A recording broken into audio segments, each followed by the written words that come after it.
নমস্কাৰ। অসমবাসী ৰাইজলৈ মোৰ হিয়াৰ পৰা আন্তৰিক শুভেচ্ছা থাকিল আৰু লগতে অসমৰ শিক্ষাগুৰুসকললৈ মই সেৱা জনালোঁ আৰু লগতে আমাৰ যিসকল অভিভাৱক তেওঁলোকলৈ মোৰ হিয়াৰ পৰা আন্তৰিক শুভেচ্ছা থাকিল।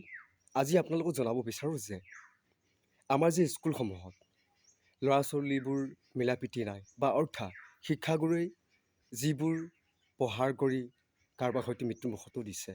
আমি নিউজত দেখিবলৈ পাইছোঁ বা শুনিবলৈ পাইছোঁ, যিটো আমি ঘটনা দেখা পালোঁ যে অষ্টম শ্ৰেণীৰ ছাত্ৰজনক মৰিয়াই যিজন শিক্ষকে মাৰিলে।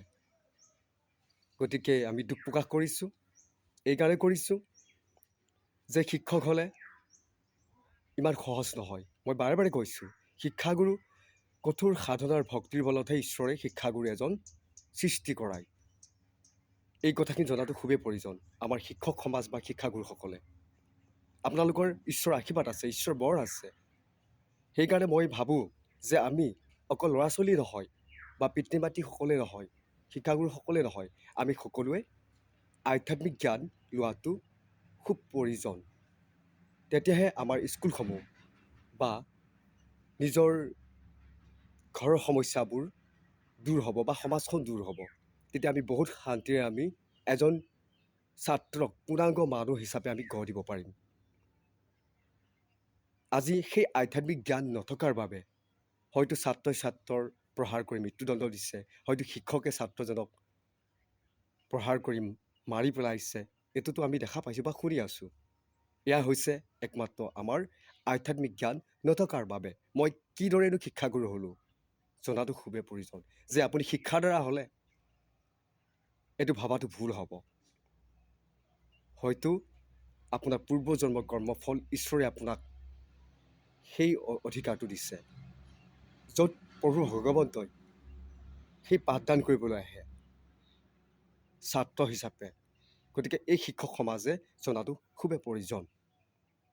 গতিকে এই আধ্যাত্মিক শিক্ষাটোৰ আমাৰ সকলোৰে প্ৰয়োজন।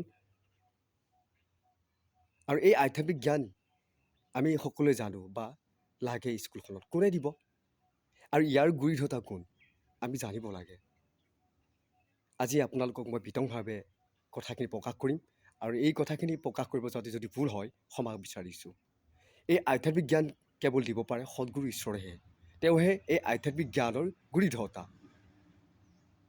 তেওঁ আহিল এই মনুষ্যসকলৰ যি অন্যায় অত্যাচাৰ দেখি পৃথিৱীলৈ আহিল সাকাৰ ৰূপত, আহি আধ্যাত্মিক জ্ঞানৰ দ্বাৰা পৰিপূৰ্ণ মানুহ তৈয়াৰ কৰি আছে কৃষ্ণগুৰু ৰূপত উল্লেখ কৰিছোঁ। গতিকে সেইজনাহে এই আধ্যাত্মিক জ্ঞানবোৰ দিব পাৰিব, অইনে বেলেগ কোনো দিব নোৱাৰে। এইটো চিৰ সত্য, চিৰ নিশ্চিত।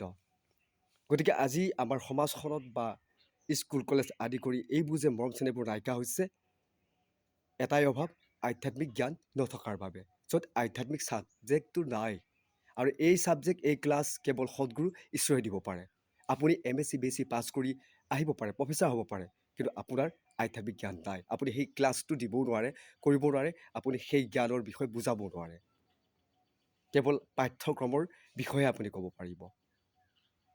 গতিকে অনুৰোধ জনাইছোঁ, সেৱা জনাইছোঁ, আপোনালোকে ভাবিবৰ হ'ল, নহ'লে অন্যথা এইবোৰ যদি আমি চিন্তাধাৰা নলওঁ, আধ্যাত্মিকতাৰ চিন্তা বা আধ্যাত্মিক শিক্ষা, তেতিয়াহ'লে কি হ'ব, এখন আইনটো দেখা পাই সকলোৱে জানে প্ৰশাসনৰ বা আমাৰ আইন কানুন আছে, কিন্তু সময়ত সেই আইন কানুনবোৰ বাদ দি নিজে আইন বনাই কি কৰিব, কাৰোবাক হয়তো মৃত্যুদণ্ড দিব। আৰু দেখিছোঁ আৰু দিছেই, আৰু আইন কথাৰ নামানাই হৈছে আইনৰ কথা।